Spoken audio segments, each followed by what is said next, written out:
भूतिया पेड़। किसी जंगल में सभी जानवर मिलजुल कर रहते थे। उसी जंगल में एक बहुत घना पेड़ भी था। सभी जानवर उस पेड़ से दूर ही रहते थे, क्योंकि उन सब का मानना था कि उस पेड़ पर भूत रहता है। एक दिन जंगल में भालू आया और वह रहने के लिए जगह ढूंढने लगा। मैं इस जंगल में तो आ गया, मगर अपनी गुफा कहाँ बनाऊं? तभी भालू को वो भूतिया पेड़ दिखता है। यह जगह थोड़ी डरावनी लगती है, पर यहाँ शांति बहुत है। मुझे अपनी गुफा यही बनानी चाहिए। भालू उस पेड़ के नीचे पहुँचता ही है कि तभी वहाँ बंदर और हाथी आ जाते हैं और भालू को वहाँ अकेला देखकर बंदर बोलता है, अरे भालू भाई, तुम यहाँ अकेले क्या कर रहे हो? मैं यहाँ रहने के लिए गुफा बना रहा हूँ। भालू भाई, तुम यहाँ अपनी गुफा नहीं बना सकते। यह जगह सुरक्षित नहीं है। सुरक्षित नहीं है? तुम कहना क्या चाहते हो? हाथी भाई ठीक बोल रहे हैं।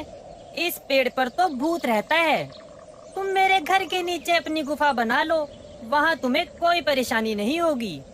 अगर यह सच है तो मैं अपनी गुफा बंदर भाई के घर के नीचे ही बनाऊंगा। तीनों वहाँ से चले जाते हैं।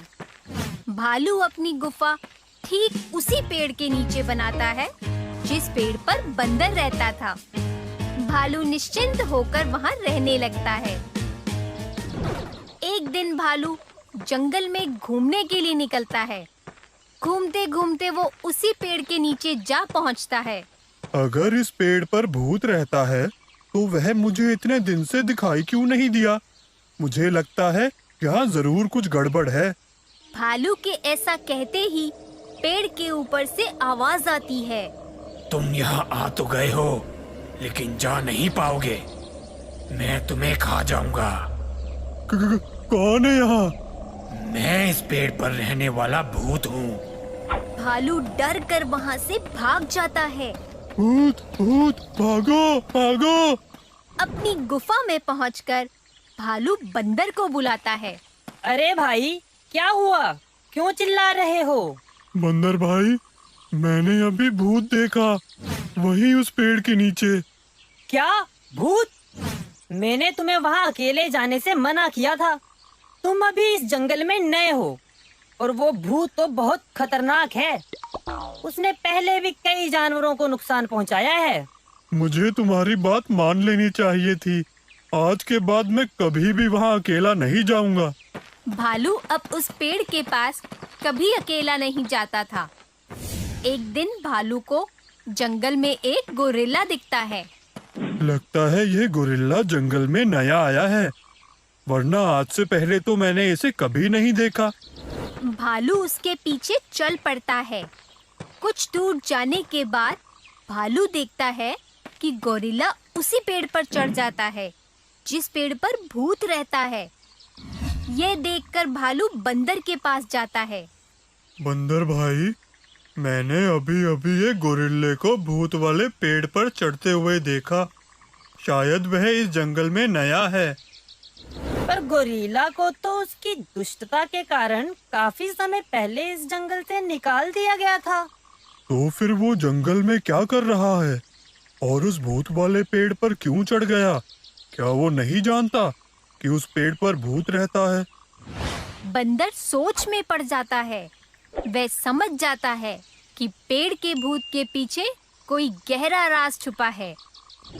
बंदर रात को भूतिया पेड़ के पास ही एक पेड़ पर चढ़कर छुपकर चिल्लाता है, अरे वाह, बहुत दिनों के बाद किसी गोरीले की खुशबू आ रही है।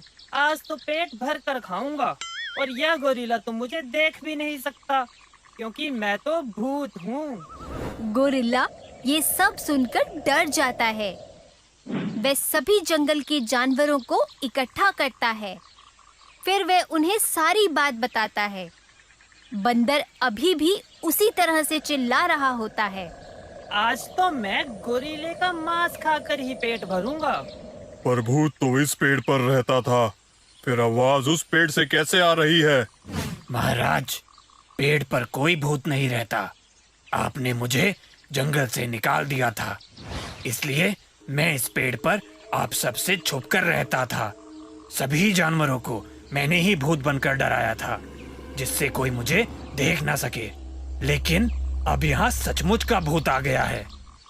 ये सब सुनते ही बंदर नीचे आता है और सबको बताता है। यहाँ कोई भूत नहीं रहता। पेड़ पर रहने वाले भूत का सच सामने लाने के लिए ही मैं भूत बनकर इसे डरा रहा था, ठीक वैसे ही जैसे इसने हम सबको डराया था। गोरिल्ले का झूठ पकड़ा जाता है और उसे जंगल से बाहर निकाल दिया जाता है। इस तरह सभी जानवरों को भूतिया पेड़ से छुटकारा मिल जाता है और वे सब खुशी से बिना डरे जंगल में रहने लगते हैं। तो बच्चों, इस कहानी से हमें ये शिक्षा मिलती है कि हमें डर का सामना बहादुरी से करना चाहिए।